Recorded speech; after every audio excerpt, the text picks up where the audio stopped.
So, salamat sa maong awit, kadyang family. May buntag ka na ng tanan. Pagkaluyaha. Dugay naman siya kumahawan na ron. May buntag mga kaigsuunan. Happy Sabbath.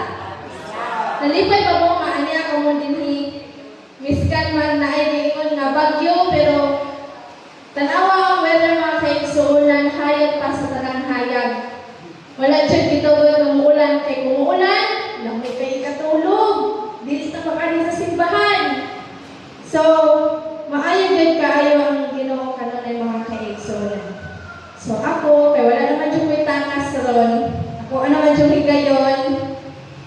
So, maunta na kining mensahe dili kan karamo ko, dili kan sa Ginoo. Himo na ko instrumento aron sa pag-share diha kanini. But before that mga kaigsuunan, mag-ako sa tao ito po ako mga kulo.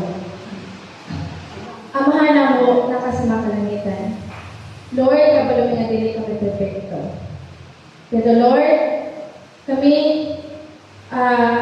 imong gyapon kami giproteksyonan, igiyahan ug naa ka kanunay sa among isig katiliran.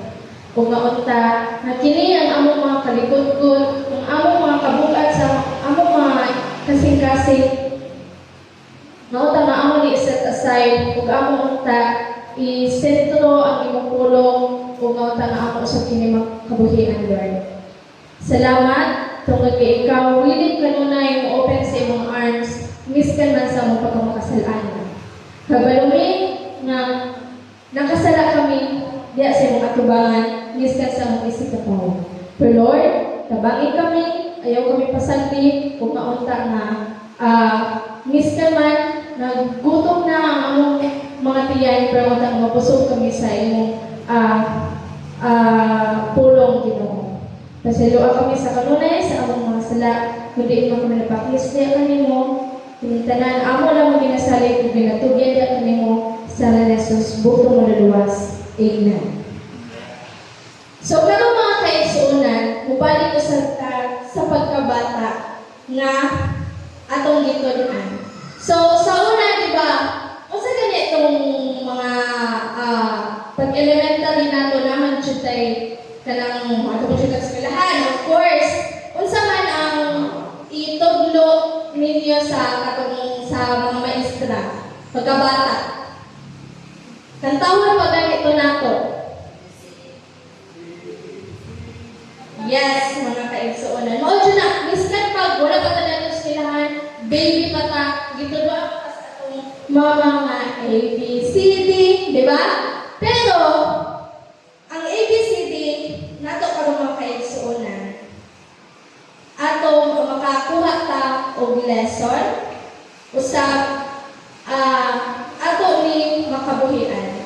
Usab, kanang, dili ko na muhundon ang A, B, C to Z. Kaya mula ugma na punta mo na ng mga kaigsuunan. So, ang title sa akong message karong kabuntagong mga kaigsuunan is the ABCs of Salvation. Just like learning the alphabet is the start of reading. So, makabalong ka nagbasa kung dili ta makatuon kung sa ABC, makabalong ka. So, di ba, dili kay, sukod man siya sa ABC, hangtod maka-form ta mga letters, hangtod makabasa ta. Learning the ABCs of salvation is the part of a new life with Jesus Christ. So, unsa din yung ABC mga kaigsuunan? Wala ka na curious? Nga, it's just a simple ABC, pero makakuha ka lesson learned. But mga kaigsuunan, it's not about being perfect. We all know that we are not perfect. Perfect mo mga kaigsuunan? Dili ba mo masayo? And of course, minsan pag naan mga rules, even ganit sa mga protocol or kuan na. Ayaw ko paglabay o pagsulat binhi, pero so pakira mataas, pakira ng tamo, labay juta. It's not all about following a set of rules. Kamu commandments.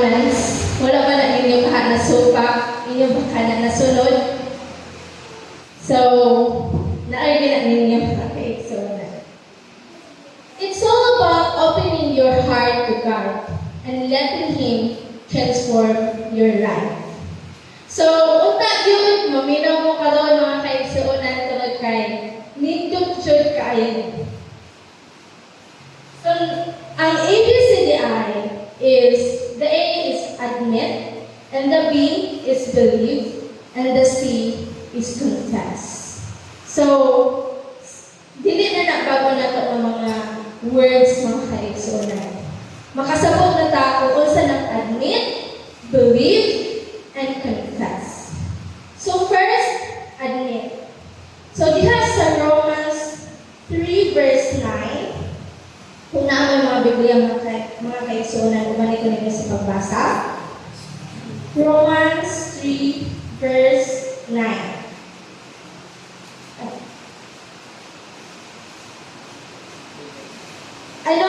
Romans 3 verse 23 din mga kaigsuonan. Sorry. Romans 3 verse 23. For all have sinned and fall short of the glory of God. Then sa 1 John 1 verse 9, if we confess our sins, He is faithful and just to forgive us our sins and to cleanse us from all unrighteousness. So, before we can receive God's gift of salvation, mga kaigsuonan, we must admit that we need it. Na, kinsa magili makasalanan dili mga kaigsuonan. Kinsa may wala nakasala, o kinsa man po'y wala disobey sa Ginoo. So, kitang tanan makasalanan mga kaigsuonan.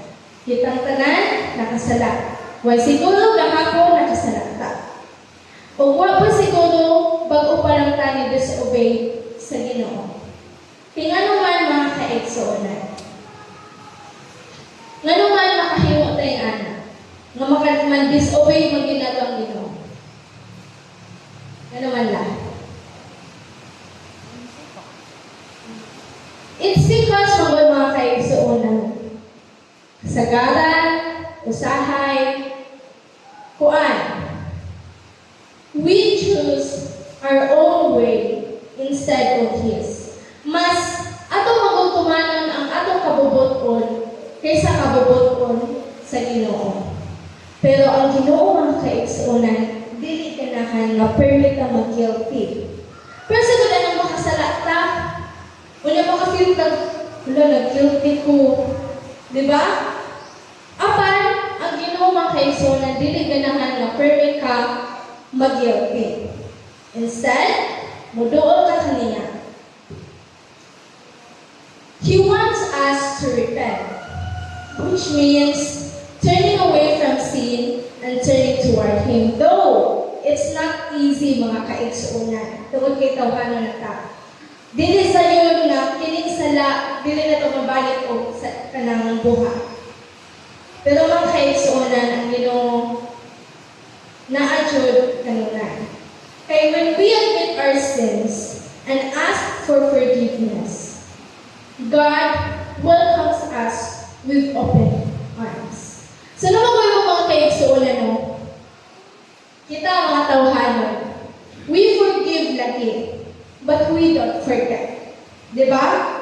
Usahay mo, dili nato kaya mapasaylo ang isa ka tao na naay nabuhat sa atoa. But God dili anak.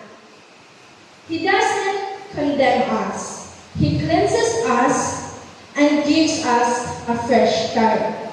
Kaya kung hindi na mapagod ka, magpasaylo ng mga kaigsuonan, bukat yung kinas kasing-kasing. Ay kung ginawa, siya mo kasulay anak.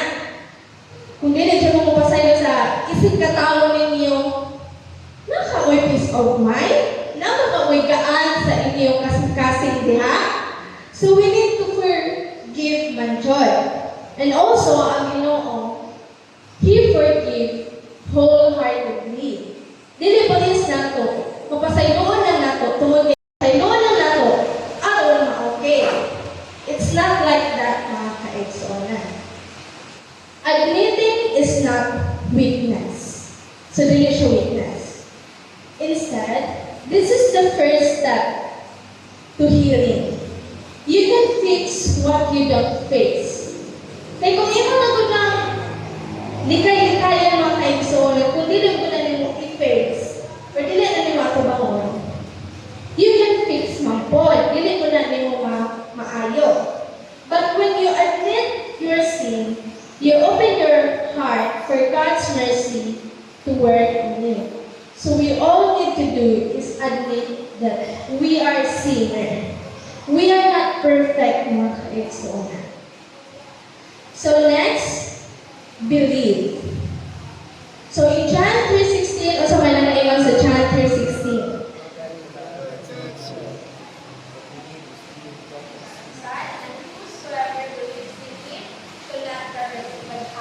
Eternal life. Then in Romans 10, verse 9, if you declare with your mouth, Jesus is Lord, and believe in your heart that God raised him from the dead, you will be saved. So believe, mga kaigsuonan. Common to word, pero lisod buhaton. Believing is more than just knowing Jesus exists. It means trusting in what He did for you.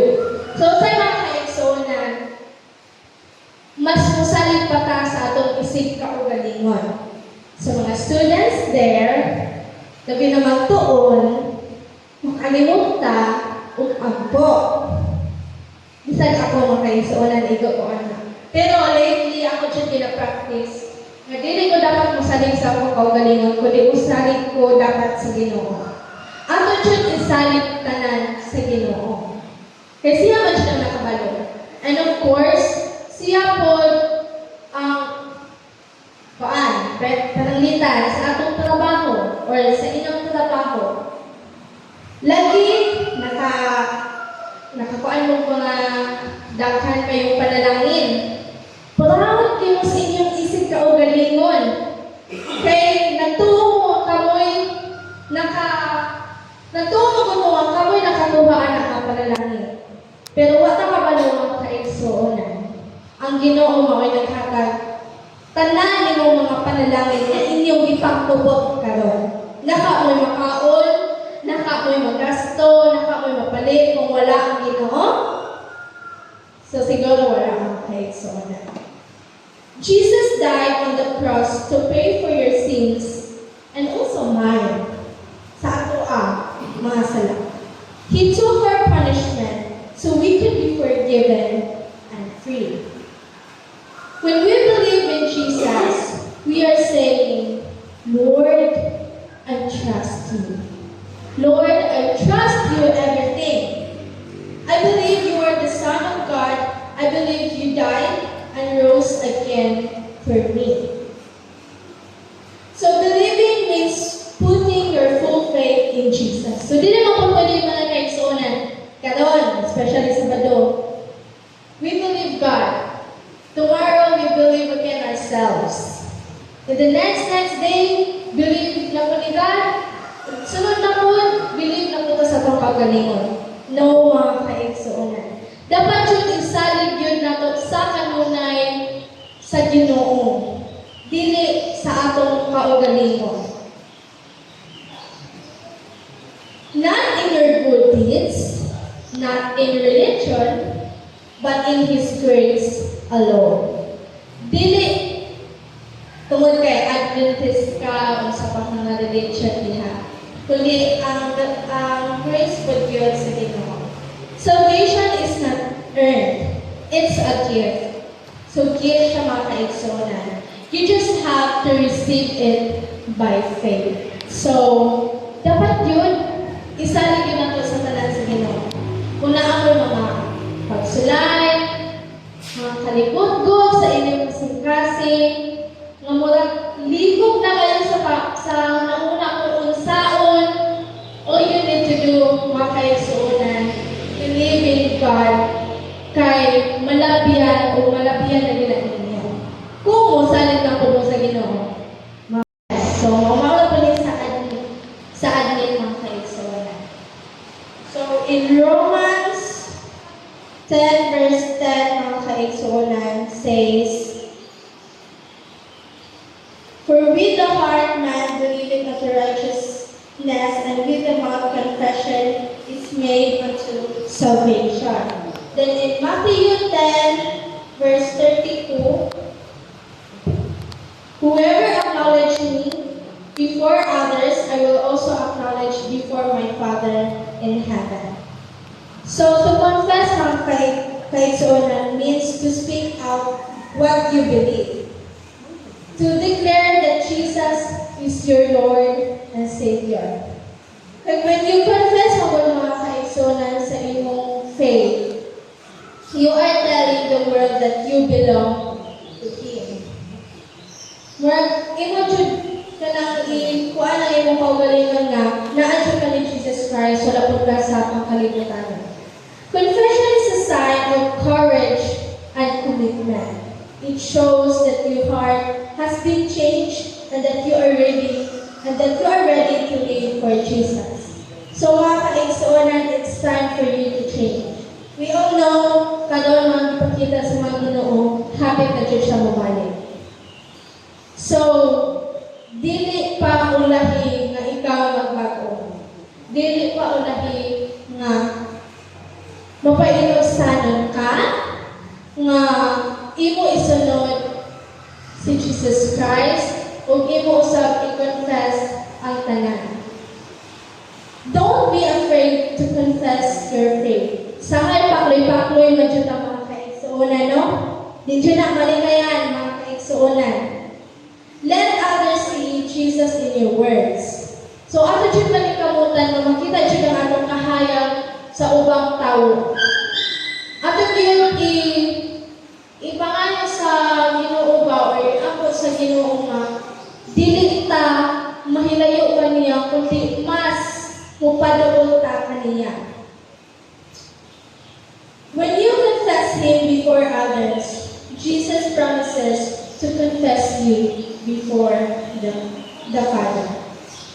So, sa A, B, and C mga kaigsuonan, na atay makuha. You need to admit. Sakay, lisod kaayo. Kaya sakay, wala mo nakabalo kung nakasala bata. Usay, wala nakabalo kung sa atong mga sala. Dili ka makabantay sa mga kaigsuonan. Pero ituon ang dyan mga kaigsuonan. O, admit dyan na, makasalanan dyan ka. Tao naman ito mga kaigsuonan. Nga, kanang, di usab ka makabantay nga kanang nakasala ka kay every time or every day makasala jud ta. Wala ta kabalo nga kanang nahiubos na day ang Ginoo nato noon kay wala ta naka admit sa atong isig kaugalingon nga nakasala ka. So dapat jud atong i-admit mga kaigsuonan and also believe. Napakamatay siya, Jesus died for your sin and rose again. So, ato na dyan isalit ang tanan ng mga kaigsuonan. Usahay lisod, kaya wala mas atong gipalabaw ang atong isikaw galingon, mas atong gisaligan ang atong isikaw galingon, which is wrong mga kaigsuonan.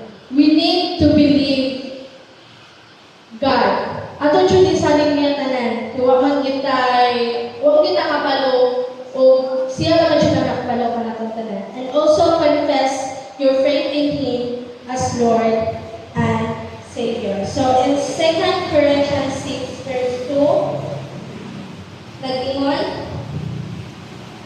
for His sake, I have heard thee in a time accepted, and in the day of salvation have I secured thee. Behold, now is the accepted time. Behold, now is the day of salvation. So, kinsa man dili ganan dali mga kaigsuonan, dili maluwas. Ganan mo maluwas mga kaigsuonan. Dili mo ba namato sa giandaw nga puloy-anan ni Jesus Christ for us? Kaya ako, ganahan ko, pero tungkol sa pagkalibutanon, mapalayo ko. Which is, mo dyan na akong gibangayo sa mga kaigsuonan.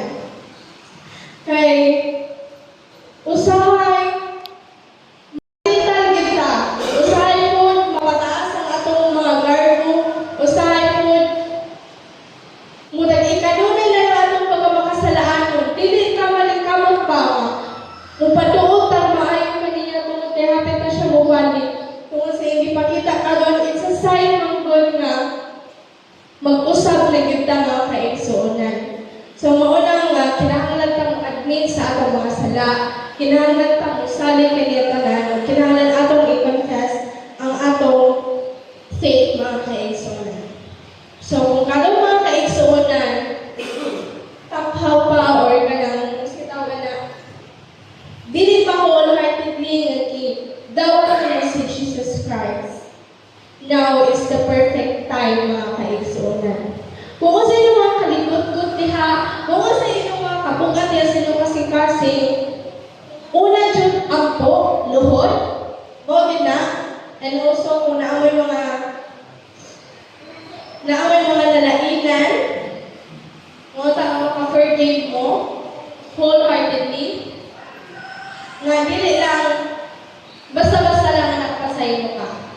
No mga kaigsuonan. Inyo dyan na isalig sa Ginoo, inyo dyan na i-confess sa Ginoo nga, nada may anak ang feeling. So, ako yung gihangyo mga kaigsuonan nga unta karon mas magmalig-on ka. Dili ta kay murag sa akong nakita o sa akong na-observe, nagkaluya kita nga hapit na mubalik ang Ginoo. Tinuod no. Kaya mo nakita mo nagpasimba naman lang ta nga. Masimba lang ta. Tungod kay mga inaandan. Pero wala na to kinabuhian ang atong pagsimba. Kundi usangay musimba ta tungod kay Sabado. So mo nang kinahanglan ato ginapangayon sa Ginoo nga magmalig-on ta kay dili sad ko ganahan mga kaigsuonan nga kani mga namunga na ay mabilin dili sa kalibutan ibalik sa Ginoo. Gusto ko nga kitang tanan makaadto ta sa niadang mapuloy-anan diha sa langit. O gusto ko nga magkahiusa ta sa mga kaluluwa. Magkahiusa ta dito nga naa usab si Jesus Christ nga atong uban usab sa atong ubang pamilya nga sa mga wala diri unta nga ato siya pangayon sa Ginoo. Kay kita na siya makaluwas sa tagsa-tagsa natong mga kaisig kaugalingon. Dili ta makaluwas sa atong mama, dili ta makaluwas sa atong lola, dili ta makaluwas sa atong kuya, kundi at maningkamot ta nga kanang atong iluwas sa atong kaugalingon usab mo remind lang usab ta nila. O nga unta nga even though despite sa mga paghitabo, mga circumstances, struggles, mga pagsulay, ato nang i-face o ato usab nang isalay ang tanan sa Ginoo. Aron walay aron ibalik sa Ginoo wala pay nahibilin ba? Kay basin kalit-kalit ka mobalik si Jesus Christ niya. Napaday ko'y kalimot-gut atong nga tao or napaday ang akong mga sala kay wala pa na ako na-admit kung wala pa sa ako na-confess ang akong faith kay usahay ay permit. Usahay kay atong ituman or mas gusto pa nato ang atong gusto kaysa sa gusto sa Ginoo para nato. So, wala akong kaigsuonan kung ganahan mo kaluwasan ko anjod kanang palingkamuti nga mabuhaton ninyo ang ABC salvation. So,